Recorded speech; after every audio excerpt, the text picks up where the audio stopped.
Hello दोस्तों, good morning. मेरा नाम है अविंग कोटियाल और आप सब देख रहे हैं अविंग्स मैथ्स क्लासेस। तो कल बिना किसी आगे बात को बढ़ाए हुए मैं सीधे कल के काम पे फोकस करता हूँ। कल हम पहुँच गए थे विषम संख्या और सम संख्या के बारे में पढ़ रहे थे। आज हम इससे आगे बढ़ेंगे और इससे आगे कुछ इंपॉर्टेंट चीज़ें मैं आपको बताने वाला हूँ। आप उस पर ध्यान दीजिएगा। कहीं पर कोई भी डाउट होगा तो प्लीज़ मुझे कमेंट करें। और अगर कोई आपके अपनी रिव्यू भी होंगे मेरे लिए तो प्लीज़ वो रिव्यू मुझे देते रहिएगा। और बिल्कुल आप फ्री होकर मुझे किसी भी प्रकार का रिव्यू दे सकते हैं। ओके, तो चलो आगे बढ़ते हैं। कल तक हमने पढ़ी थी सम संख्याएं और विषम संख्याएं, इवन नंबर्स और ऑड नंबर। आज हमारी पहली हेडिंग आती है रिकरिंग नंबर। ये रिकरिंग नंबर होते क्या हैं? रिकरिंग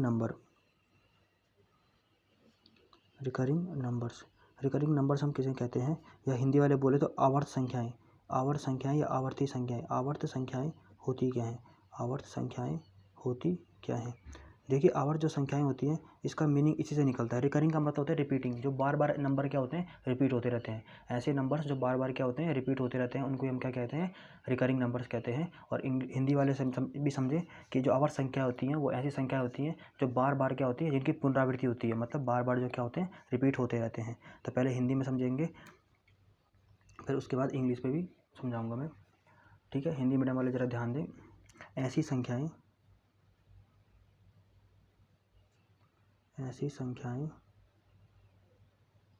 जिनकी पुनरावृत्ति मतलब बार बार रिपीटिशन, ठीक है, जिनकी पुनरावृत्ति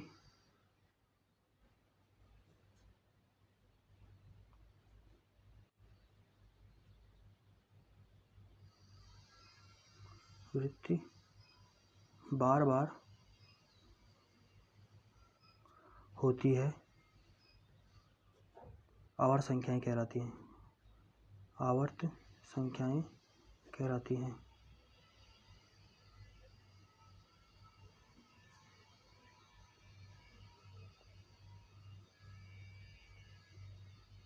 अब इंग्लिश मीडियम वाले देख लें एक बार। इंग्लिश में इसे क्या कहेंगे? The numbers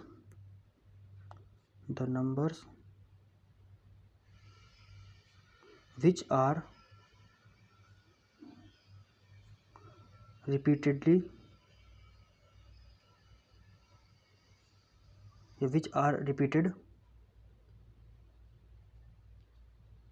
continuously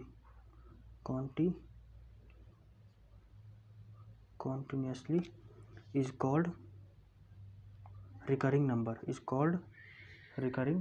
English medium वालों को दिख रहा है? ठीक है, is called recurring number.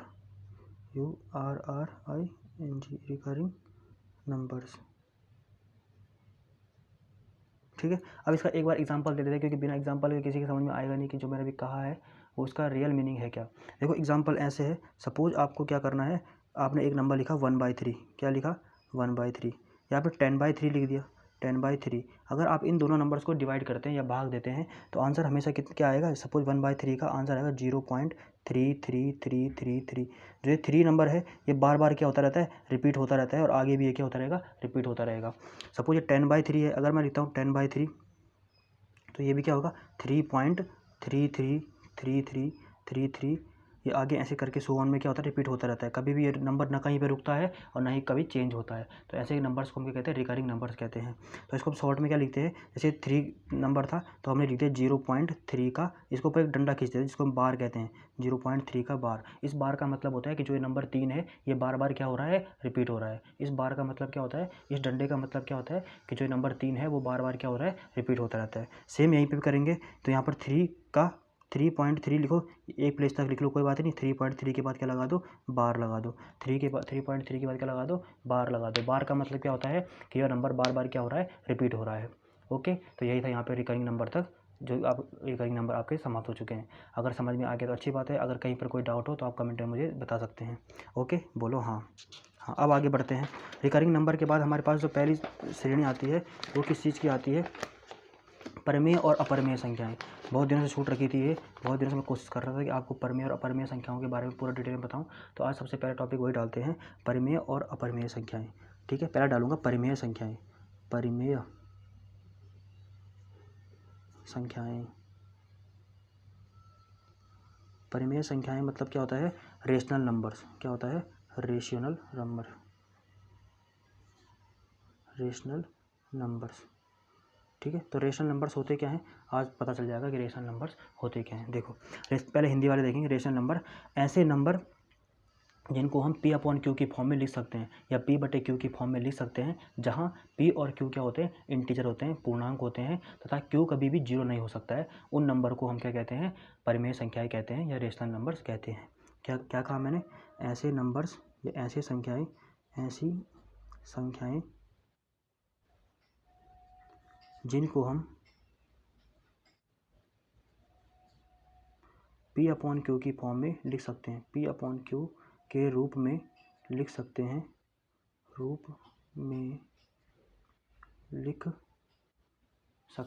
P upon Q के रूप में लिख सकते हैं,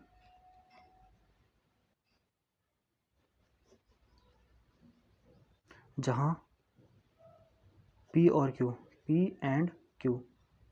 Q क्या है, इंटीजर्स हैं, पूर्णांक हैं। P और Q क्या है, पूर्णांक हैं। ये धनात्मक भी हो सकते हैं और ऋणात्मक भी हो सकते हैं। P और Q पूर्णांक हैं तथा Q is not equal to zero. Q कभी भी क्या नहीं हो सकता है, जीरो नहीं हो सकता है। इस साइन को हम पढ़ते हैं इज नॉट इक्वल टू, मतलब Q कभी भी क्या नहीं हो सकता है, जीरो नहीं हो सकता है। ऐसी संख्याएं जिनको हम P अपॉन क्यू की फॉर्म में लिख सकते हैं, जहाँ P और Q पूर्णांक है तथा Q कभी भी जीरो नहीं हो सकता है, तो उसे क्या कहते हैं, परिमेय संख्याएं कहलाती हैं। क्या कहलाती हैं, परिमेय संख्याएं कहलाती हैं। परिमेय संख्याएं कहलाती हैं। ठीक है, अब इंग्लिश मीडियम वाले पे देख लें एक बार, बोलो हाँ। हाँ ठीक, अब देखिए इंग्लिश मीडियम वाले क्या देखेंगे, the numbers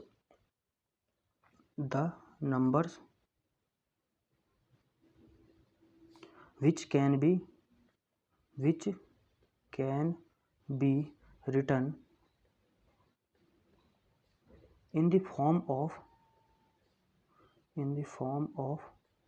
P by Q, where P and Q are integers, and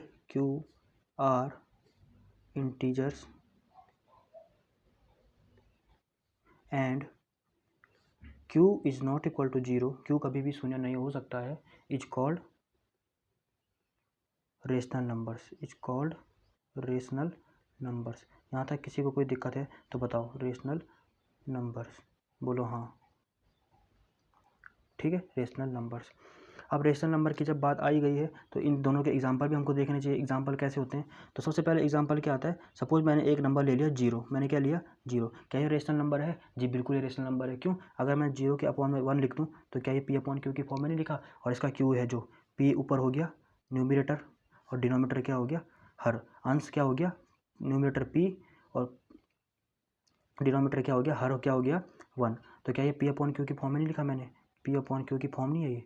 इसका मतलब जीरो भी ये क्या है, परिमेय संख्या है। दूसरा अगर मैं एग्जांपल आपको देता रहूँ तो देखो 2.3 या 1.5, 2.3 भी क्या होता है, परिमेय संख्याएं, 1.5 भी क्या होता है, परिमेय संख्याएं। कैसे, डेढ़ कैसे होता है, डेढ़ होता है 3/2। अगर मैं 3 को 2 से डिवाइड कर दूँ तो आंसर क्या आता है, 1.5। इसका मतलब ये क्या है, परिमेय संख्याएं हैं। दूसरा एक सिंगल नंबर है वन, तो क्या वन भी कभी परिमेय संख्या हो सकता है, बिल्कुल हो सकता है। वन के अपॉन में वन लिख दो, ये भी P अपॉन क्यू की फॉर्म में आ गया।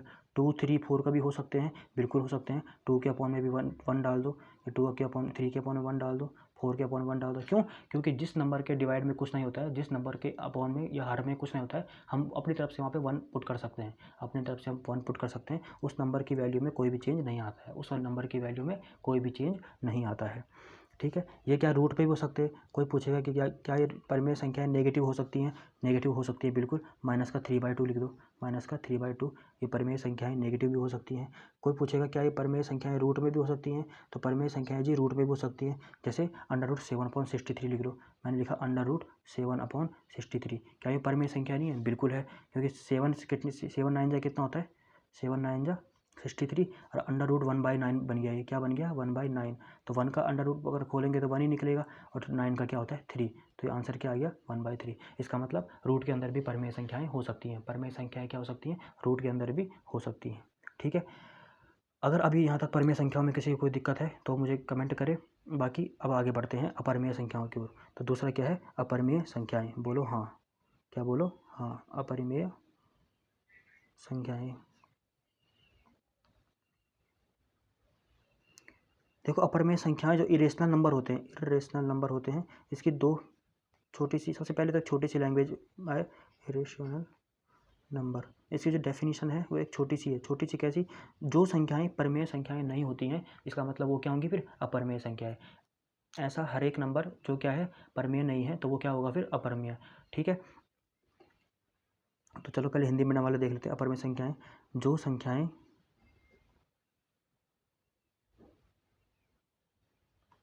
परिमेय नहीं होती हैं, परिमेय रेशनल नहीं होती हैं,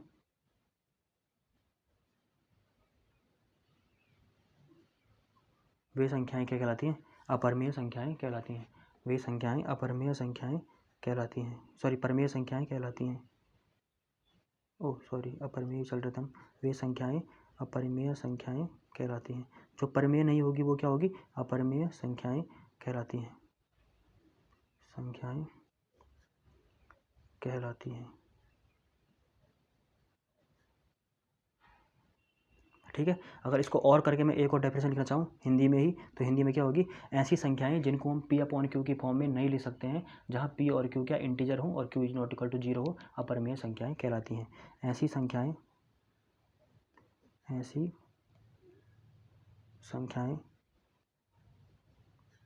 जिन्हें हम पी अपॉन क्यू के रूप में नहीं लिख सकते हैं,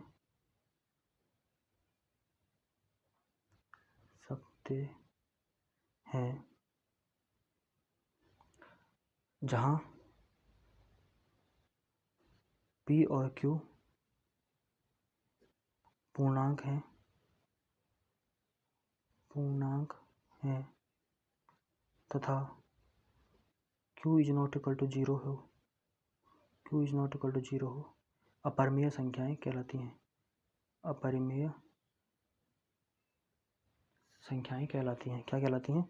अपरमेय संख्याएं कहलाती हैं।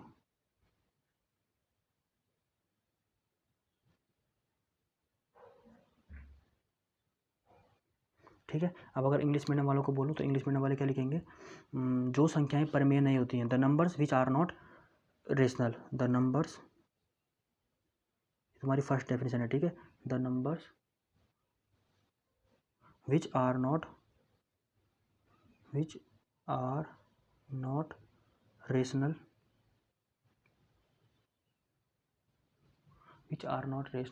Is called irrational number. क्या कहते हैं उनको? इरेशनल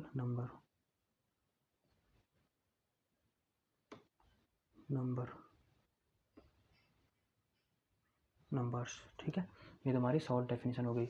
लेकिन अगर दूसरी डेफिनेशन आपको भी देना चाहूँ तो दूसरी डेफिनेशन क्या लिखेंगे और करके? दूसरी डेफिनेशन ये होगी, if a number A B C D कुछ भी मान सकते हो। ठीक है, मैं सपोज क्या मानूंगा? इफ़ अ नंबर एन मान लेता हूँ, स्मॉल एन। ठीक है, if a number small N can not be written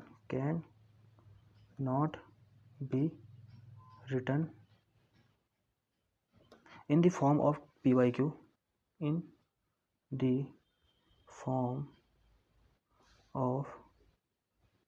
q, where p and q are integers and q is not equal to 0 is called irrational numbers।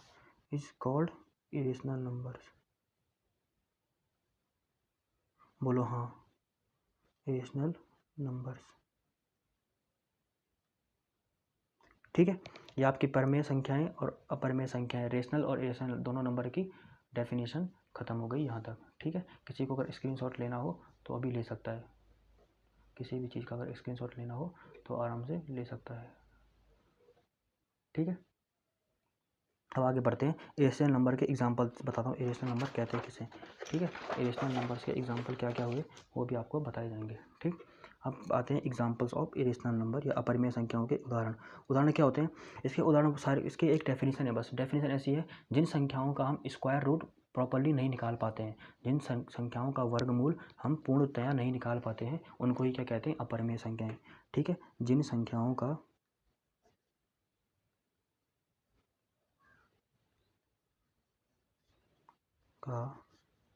वर्गमूल पूर्णतया या पूर्ण रूप से, ठीक है, पूर्णतया नहीं निकाला जा सकता है या हम नहीं निकाल सकते हैं, नहीं निकाला जा सकता है,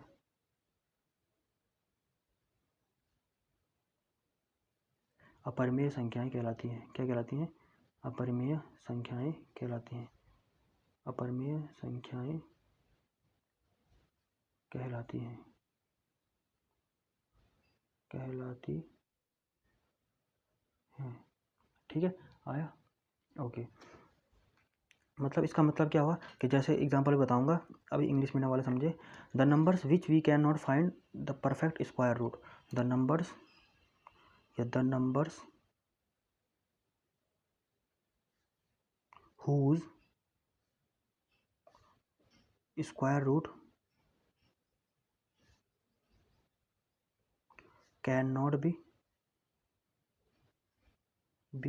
calculated या calculated by us is called irrational numbers। ऐसी सारी की सारी संख्याएं जिनका हम स्क्वायर रूट या वर्गमूल नहीं निकाल सकते हैं, वो सब के सब क्या कहलाती हैं? इरेशनल नंबर कहलाती हैं, कॉल्ड इरेशनल नंबर्स। ओके, जैसे कि एग्जांपल देख लो। एग्जांपल 1, √2, √3। देखो √2 की वैल्यू क्या होती है? 1.414 होती है, 1.414। लेकिन इसकी कंप्लीट वैल्यू नहीं है, ये खत्म नहीं हुई है, आगे जाके ये बढ़ती रहती है। इसको हम परफेक्ट रूप से नहीं निकाल सकते हैं, इसलिए √2 भी क्या हुआ? एक अपरिमेय संख्या है। दूसरा √3 1.73 इसकी वैल्यू होती है, कितनी होती है? 1.73 शॉर्ट। हम दशमलव के बाद केवल 2 प्लेस तक यूज़ करते हैं, बाकी आगे बहुत बड़ा नंबर बढ़ता रहता है। इसलिए ये भी क्या हुआ? आगे रिपीट हो रहा है या रिकरिंग हो रहा है हमको नहीं पता, लेकिन रिकरिंग हो सकता है आगे जाके। इसलिए ये भी √3 भी क्या है? एक अपरिमेय संख्या है। पाई एक अपरिमेय संख्या होती है, क्योंकि पाई की वैल्यू कितनी होती है? पाई की वैल्यू 3.14285। 3.14 तक हम सबको पता है, 3.14, उसके बाद 285 और सो ऑन। पाई भी एक क्या होती है? अपरिमेय संख्या। क्यों? क्योंकि इसका हम परफेक्ट स्क्वायर रूट नहीं निकाल पाते हैं, या ये क्या होती है? वैसे पाई को अभी मत गिनिए, क्योंकि पाई के लिए अभी एक और लैंग्वेज या एक और डेफिनेशन मैं आपको बताने वाला हूँ। लेकिन √2 और √3, √5 ये सब के सब क्या हैं? √7 ये सब के सब क्या हैं? अपरिमेय संख्याएं हैं। किसी को कोई दिक्कत नहीं। चलो आगे बढ़ा जाए। दूसरी कंडीशन, पहली एग्जांपल कंडीशन तो हो गई थी, पहली हो गई थी ये वाली। दूसरी कंडीशन ये है कि हम कैसे पता करेंगे कि कोई संख्याएं अपरिमेय संख्याएं हैं? तो ऐसी संख्याएं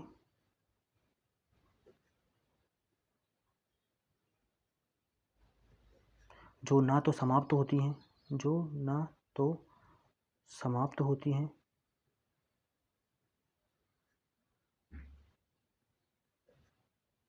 तथा ना ही जिनकी पुनरावृत्ति होती है, तथा न ही या ना ही जिनकी पुनरावृत्ति होती है, पुनरावृत्ति होती है, अपरिमेय संख्याएं कहलाती हैं। अभी डाउट में मत रहना, अभी बता समझाऊंगा इसका मीनिंग क्या हुआ। अपरिमेय संख्याएं कहलाती हैं, कहलाती हैं। देखो इसका मीनिंग ये हुआ, ऐसी संख्याएं जो ना तो समाप्त होती हैं, जैसे √2 की वैल्यू है, ना तो ये खत्म हो रही है, आगे बढ़ने पे लगी हुई है, और ना ही क्या होती है? जिनकी पुनरावृत्ति। ऐसे भी नहीं कि 1.414 आया फिर 141 141 141 141 चलता रहा, ये रिपीट भी नहीं हो रहा है। ये ना ही रिपीट हो रहा है और ना ही क्या होता है? स्टॉप भी करना, कहीं पर रुकता है, और ना ही क्या रिपीटेड होना स्टार्ट करता है। इसलिए इन संख्याओं को क्या कहते हैं? हम अपरिमेय संख्याएं कहलाते हैं। इंग्लिश मीडियम वाले ध्यान दे। The numbers which are neither repeating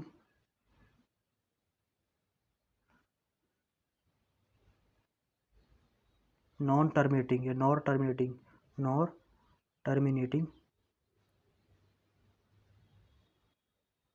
is called irrational number is called irrational number.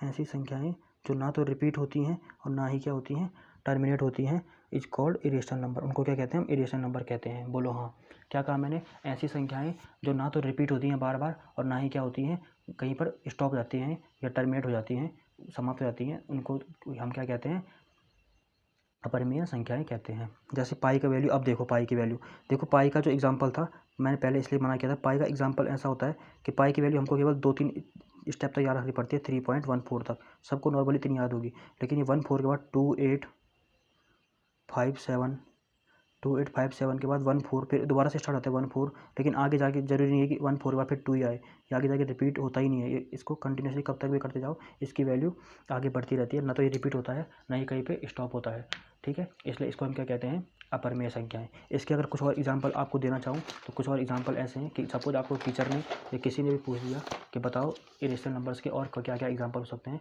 तो इरेशनल नंबर की सबसे अच्छी डेफिनेशन यही है कि ना तो ये रिपीट होते हैं ना ही ये टर्मिनेट होते हैं, नाइदर रिकरिंग और ना ही टर्मिनेटिंग। तो एग्जांपल ऐसे क्या, मैंने अपनी तरफ से एक एग्जांपल लिख दिया, क्या ये इरेशनल नंबर है, देखो बिल्कुल इरेशनल नंबर होगा। इरेशनल नंबर होगा कैसे, मैंने एक नंबर है 0.1, एक फिर 1 के बाद 2 जीरो, फिर 1 1, फिर 0 0 0, फिर 1 1, फिर 0 0 0 0, फिर 1 1। देखो इरेशनल नंबर है, आगे कितना ही बढ़ जाओ ये बढ़ते जाएगा। दूसरा, अभी हमने 0 बढ़ाए थे, अब ऐसे ही कर दो 0.1, फिर 1 0, फिर 1 1, फिर दूसरा 0, फिर 1 1 1, फिर तीसरा 0, फिर 1 1 1, फिर चौथा 0।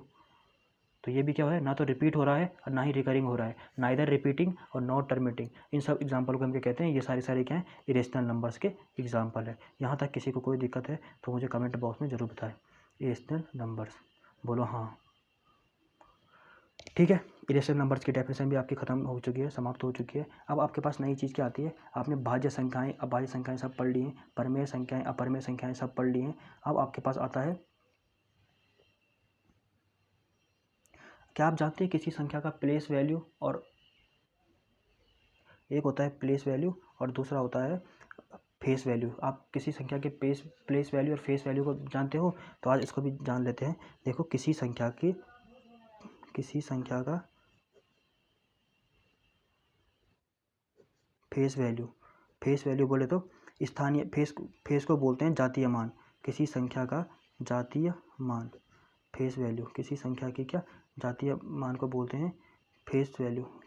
फेस FACE वाला, FACE फेस वैल्यू। पहले हिंदी मीडियम में समझे फेस वैल्यू होती है क्या है। देखो फेस वैल्यू कुछ नहीं होती है, सपोज मैंने आपके पास एक नंबर लिखा हुआ है, नंबर क्या लिखा मैंने 2 3 4 5 6 7 8 9 1 2 3 8 6, सपोज ये एक, जैसे मैंने कहा किसी संख्या का जातीय मान होता क्या है या फेस वैल्यू होता क्या है, तो किसी भी संख्या का जो जातीय मान होता है वह उस संख्या का अपना मान होता है। उस संख्या का क्या होता है, अपना मान होता है। उस संख्या का अपना मान होता है, वह उस संख्या का अपना मान होता है। अपना मान कैसे होता है कि जैसे मैंने कहा इसमें इकाई का अंक कौन सा है, तो इकाई का अंक क्या है, 6 है। इकाई का अंक क्या है, तो यहाँ पर इकाई का जातीय मान क्या जाएगा, 6। इकाई बोले तो यूनिट डिजिट, ठीक है। इकाई मतलब इकाई का मान क्या है, 6 है। इकाई का मान क्या है, 6 है। दहाई का मान क्या है, दहाई बोले तो 10th की digit,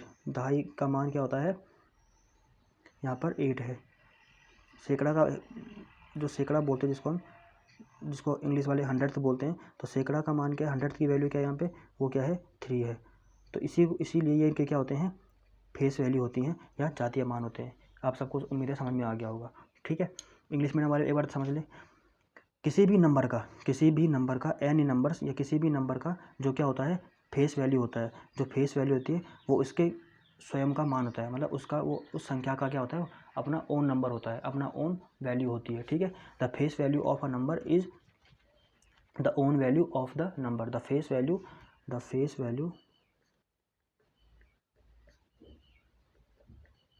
of a number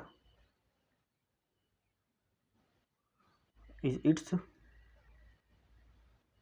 own value, उसका स्वयं का मान होता है, ओन वैल्यू। ओके, यहाँ तक समझ में आता सबको, चलो ठीक है।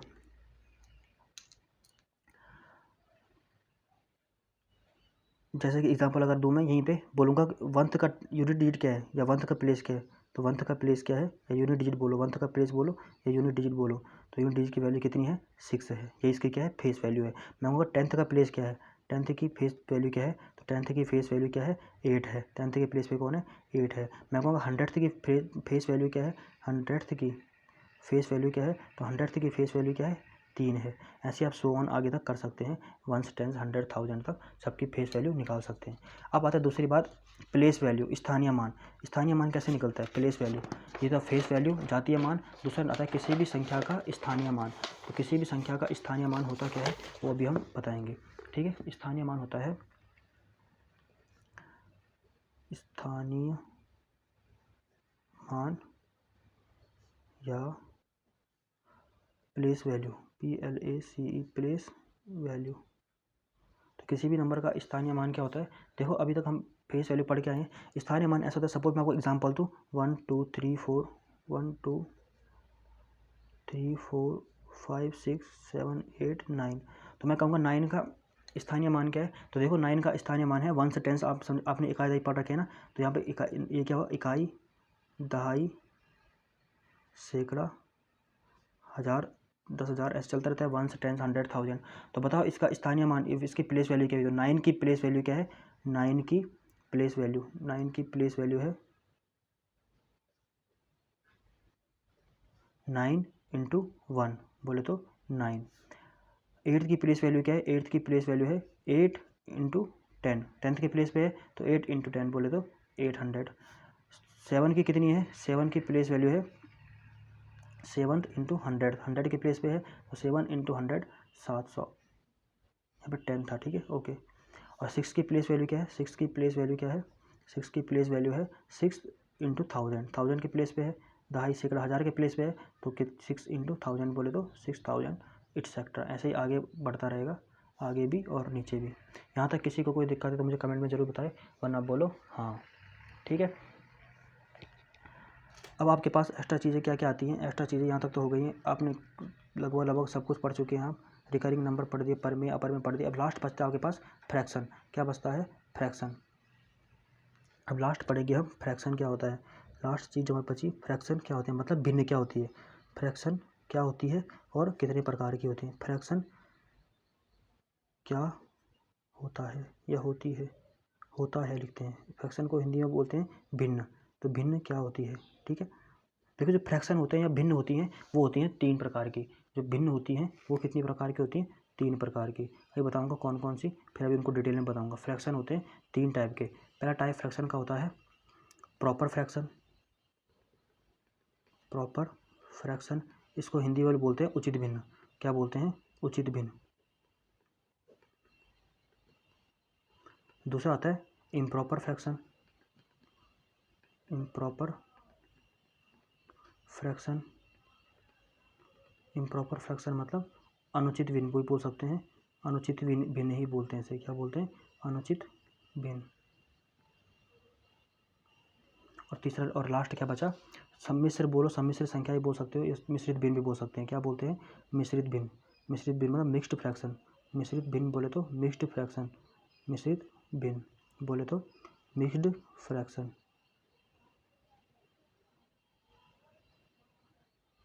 अब आओ एक एक करके इनके बारे में पढ़ते हैं, फ्रैक्शन के बारे में। सबसे पहले पढ़ते हैं प्रॉपर भिन्न। प्रॉपर फ्रैक्शन बोले तो उचित भिन्न, ठीक है। अगर कहीं पर दिख ना रहा हो, दिखने में कोई दिक्कत हो तो आप मुझे कमेंट में बता सकते हैं, ठीक है। सबसे पहले हमने हेडिंग डाली उचित भिन्न। उचित भिन्न बोले तो प्रॉपर फ्रैक्शन। देखो उचित भिन्न होती क्या है, उचित भिन्न, प्रॉपर फ्रैक्शन। तो अभी हमने परिमेय संख्याएं पढ़ी है ना, जिनको हम P/Q के फॉर्म में लिख सकते हैं। तो वहीं से अगर मैं एक दो एग्जांपल लूँ, सपोज मैं कहूँ कि यदि किसी भिन्न में या किसी फ्रैक्शन में अंश का मान, अंश बोले तो p का मान छोटा तथा हर बोले तो डिनोमिनेटर q, हर का मान बोले तो q का मान बड़ा हो, तो भिन्न उचित भिन्न कहलाती है। क्या कहलाती है? उचित भिन्न कहलाती है। एग्जाम्पल भी दूंगा अभी, इंग्लिश मीडियम वालों की बारी भी है। उचित भिन्न कहलाती है।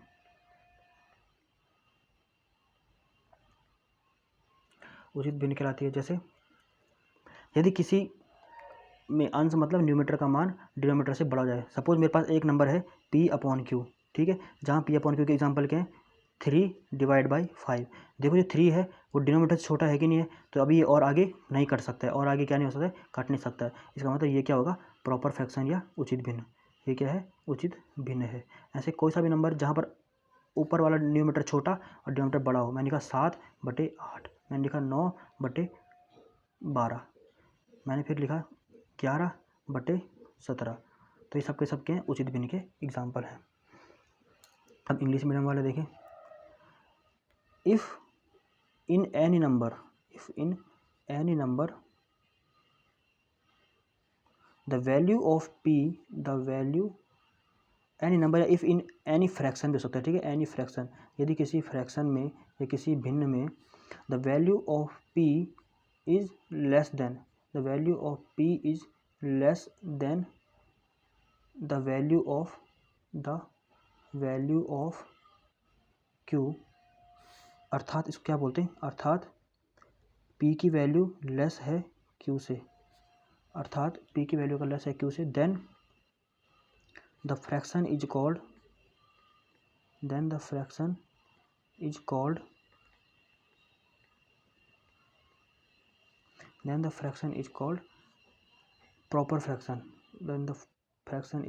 Proper fraction. किसी को यहाँ तक कोई दिक्कत है तो बोलो, नहीं है तो एग्जाम्पल देखो। अब एग्जाम्पल क्या कहा मैंने इंग्लिश मीडियम वालों को? मैंने कहा अगर मैं P/Q की फॉर्म में किसी नंबर को लिखता हूँ, जहाँ P क्या होता है? न्यूमरेटर, क्या होता है? न्यूमरेटर, और Q क्या होता है? डिनोमिनेटर। तो अगर न्यूमरेटर की वैल्यू, P की वैल्यू छोटी आ गई डिनोमिनेटर की वैल्यू से, तो इसका मतलब वो सारे के सारे क्या होंगे? उचित फ्रैक्शन होंगे या प्रॉपर फ्रैक्शन होंगे। कैसे होंगे? जैसे एग्जांपल लो, मैंने ऊपर लिया 3, नीचे ले लिया 5, ऊपर मैंने क्या लिया? 6, नीचे ले लिया 7, ऊपर क्या लिया मैंने न्यूमरेटर में? 11, इधर ले लिया 19। तो ये सब के सब क्या होते हैं? Proper fraction. क्यों? क्योंकि ये और अधिक नहीं कर सकते अभी। ये जब अंश या इसका न्यूमरेटर बड़ा हो गया, छोटा हो गया है, और डिनोमिनेटर या हर क्या हो गया है? बड़ा हो गया है, तो ये भी और अधिक नहीं कर सकते हैं, या और इनको फर्दर आगे डिवाइड नहीं किया जा सकता है। इसलिए इनको क्या कहते हैं? हम उचित भिन्न कहते हैं या प्रॉपर फ्रैक्शन कहते हैं, ठीक है। अब दूसरा आता है एग्जाम्पल इम्प्रॉपर फ्रैक्शन का या अनुचित भिन्न का। किसका आता है? अनुचित भिन्न का। अनुचित भिन्न बोलो या इम्प्रॉपर फ्रैक्शन बोलो, अनुचित भिन्न या इम्प्रॉपर फ्रैक्शन।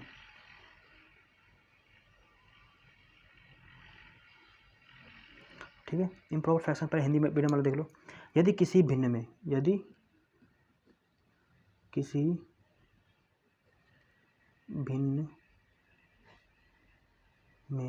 किसी भिन्न में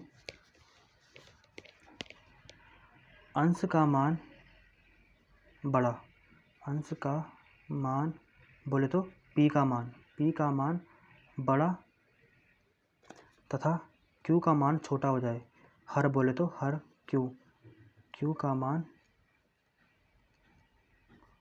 छोटा हो जाए या छोटा हो, तो जो भिन्न होती है वो भिन्न क्या कहलाती है? अनुचित भिन्न कहलाती है। तो भिन्न अनुचित भिन्न कहलाती है, अनुचित भिन्न कहलाती है, अनुचित भिन्न कहलाती है। एग्जाम्पल दोनों एक साथ देंगे, तब तक यहाँ का मीनिंग समझो कि यदि किसी में हर अंश का मतलब जो p है, जो अंश है उसकी वैल्यू ज़्यादा हो जाए q, किससे? हर से, तो इसका मतलब क्या होगा? अगर p बड़ा है q से, तो इसका मतलब वो क्या होगी? अनुचित भिन्न होगी। क्यों अनुचित भिन्न? इसलिए होगी क्योंकि आगे और कट सकती है, वो आगे और क्या कर सकती है? कट सकती है, ठीक है। अब इंग्लिश मीडियम वाले देखें, if any fraction, if in any fraction, यदि किसी फ्रैक्शन में द वैल्यू ऑफ न्यूमरेटर और p, न्यूमरेटर को क्या बोलते हैं हम, p, the value of numerator is greater then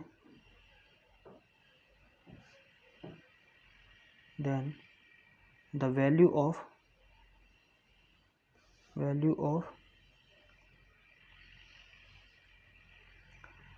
numerator था डिनोमिनेटर रेटर अर्थात q, then the number is called improper fraction, then the fraction is called improper fraction। अब दोनों के दोनों एग्जांपल देखो, हिंदी वाले भी इंग्लिश वाले भी। जैसे मैंने एग्जांपल क्या दिया कि अगर न्यूमरेटर है वो क्या है, डिनोमिनेटर से बड़ा है। न्यूमरेटर था p, डिनोमिनेटर था q। अगर न्यूमरेटर बड़ा आ गया डिनोमिनेटर से और p की वैल्यू बड़ी हो गई q से, तो उसे हम क्या कहते हैं, इम्प्रॉपर फ्रैक्शन या अनुचित भिन्न कहते हैं। इम्प्रॉपर फ्रैक्शन या अनुचित भिन्न कहते हैं। यहाँ तक सपोज समझ में आता है? ठीक है, बोलो हाँ। अब इसके एग्जांपल देख लो। एग्जांपल कैसे हुए अनुचित भिन्न के? देखो, अनुचित भिन्न के एग्जांपल ऐसे हैं। पहला एग्जांपल, सपोज मैंने लिखा 12/3, तो ये क्या है, अभी और कट सकता है ना, अगर इसको और डिवाइड करना चाहो तो कट सकता है। तो ये कटेगा 3 1 जा 3, 3 4 जा 12। तो ये किसमें बन गया, 4/1 में। अब ये क्या बन गई, पहले ये थी इम्प्रॉपर, अब ये क्या बन गई है, प्रॉपर। कैसे बनी, इम्प्रॉपर इसलिए थी क्योंकि न्यूमरेटर की वैल्यू, अंश की वैल्यू 12 बड़ी थी और हर डिनोमिनेटर की वैल्यू क्या थी, कम थी, इसलिए वो क्या हो गया, कट के वापस हमें प्रॉपर फ्रैक्शन बन गया। ठीक है, तो प्रॉपर फ्रैक्शन उनको कहते हैं जिनका HCF क्या होता है, 1 होता है। प्रॉपर फ्रैक्शन का HCF महत्तम समापवर्तक क्या होता है, हमेशा 1 होता है प्रॉपर फ्रैक्शन का। और इम्प्रॉपर फ्रैक्शन को ही क्या डिवाइड कर सकते हैं, फर्दर हम डिवाइड कर सकते हैं प्रॉपर फ्रैक्शन में। यहाँ तक किसी को कोई दिक्कत है तो बताए, वरना बोलो हाँ। ठीक है। दूसरा एग्जांपल अगर एक और दे दूँ, तो दूसरा एग्जांपल क्या हुआ, मैंने लिखा 7/5। तो देखो 7 जो इसका p था, 7 मतलब p, वो q से हमेशा क्या निकला, p की वैल्यू बड़ी निकलेगी q से, इसका मतलब इम्प्रॉपर फ्रैक्शन है, तो इसका भी HCF क्या होगा, 1 होगा। और फर्दर और चेंज करेंगे तो कैसे करेंगे, 7 से अगर 5 को अगर मैं 7 को डिवाइड करूँ 5 से, तो 5 1 जा 5, बचा कितना 220, पॉइंट लगाऊंगा 5 4 जा, तो 1.4 इसका आंसर आया कि नहीं आया। इसका मतलब अब ये प्रॉपर फ्रैक्शन बन गया, पहले ये क्या था, इम्प्रॉपर फ्रैक्शन था। यहाँ तक किसी को कोई दिक्कत तो कमेंट में जरूर बताए, वरना बोलो हाँ। ठीक है, अब लास्ट और थर्ड लास्ट बचता है हमारे पास मिक्स्ड फ्रैक्शन। जैसे पता ही चल रहा होगा आपको नाम से ही कि जिसमें प्रॉपर फ्रैक्शन और इम्प्रॉपर फ्रैक्शन दोनों की प्रॉपर्टियाँ हों, उसको हम क्या कहते हैं, मिक्स्ड फ्रैक्शन या मिश्रित भिन्न। क्या कहते हैं, मिश्रित भिन्न। तो पहले हिंदी मीडियम वाले देखिए, मिश्रित भिन्न होती क्या है, ऐसी भिन्न या ऐसा फ्रैक्शन। क्या होता है, ऐसी भिन्न या ऐसा फ्रैक्शन। ऐसी भिन्न जो उचित तथा अनुचित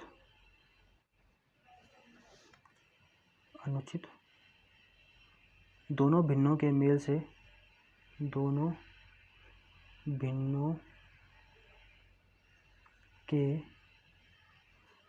से बनी हो, मिश्रित फ्रैक्शन या मिश्रित भिन्न कहलाती है। मिश्रित भिन्न कहलाती है।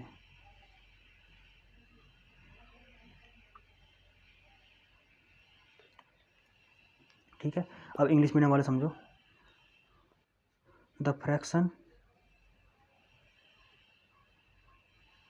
Which is the result after mixing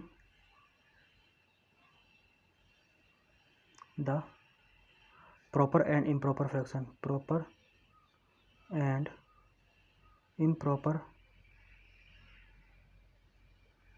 fraction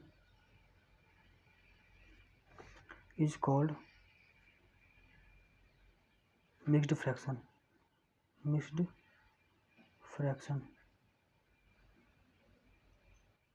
देखो अब इसका एग्जांपल देखते हैं, मिक्स्ड फ्रैक्शन से कहते क्यों है, ठीक है, बोलो हाँ, ठीक है। देखो मिक्स्ड फ्रैक्शन होती है जो प्रॉपर फ्रैक्शन और इम्प्रॉपर फ्रैक्शन दोनों के मिलने से बनी हुई हो, जो प्रॉपर फ्रैक्शन और इम्प्रॉपर फ्रैक्शन दोनों के मिलने से बनी हुई हो, उसको हम क्या कहते हैं, मिक्स्ड फ्रैक्शन कहते हैं। तो मिक्स्ड फ्रैक्शन कैसे बनेगा, जैसे मैंने लिखा 3/2/5, तो इसे क्या कहते हैं, मिक्स्ड फ्रैक्शन। 4/1/9, इसे क्या कहते हैं, मिक्स्ड फ्रैक्शन। 3/2/7, ये क्या हो गया, मिक्स्ड फ्रैक्शन, सो ऑन। जैसे इसको मैंने क्यों कहा, इसको मैंने इसलिए कहा कि इसका फर्स्ट नंबर है ना 3, इसको मैं इसलिए लिखता हूँ 3 + 2/5। 3 हो गया इंटीजर, 3 पूरा का पूरा क्या है, इंटीजर बोले तो पूर्ण संख्या है एक। 4 क्या हो गया, इंटीजर। 3 क्या हो गया, इंटीजर। इसको लिखता हूँ 4 + 1/9, 1/9। इसको दूसरा क्या लिख सकता हूँ मैं, 3 + 2/7। देखो ये 3 है ना, क्या मैं इस 3 को 3/1 लिख सकता हूँ, तब भी तो फ्रैक्शन ही बनेगा। क्या ये 4 है, इसको मैं 4/1 लिख दूंगा, तब भी तो ये फ्रैक्शन ही है। कोई चेंज किया है लेकिन उसमें कोई, उसके वैल्यू में कोई चेंज नहीं आया है, क्योंकि 4/1 भी क्या होता है, 4 ही होता है। मैंने इस 3 को भी लिख दिया 3/1। किसी को कोई दिक्कत है यहाँ तक, बोलो नहीं, ठीक है। तो ये अभी भी क्या है, 3 है, बोलो हाँ, हाँ, ठीक है। अब देखो इसको मैं ऐसे खोल कर सकता हूँ, तो 3 इसमें इंटीजर है, पूरा पार्ट है, तो 3 + 2/5, और ये 2/5 पीछे का क्या है, इम्प्रॉपर फ्रैक्शन, क्योंकि इसका न्यूमरेटर छोटा है और डिनोमिनेटर क्या है, बड़ा है।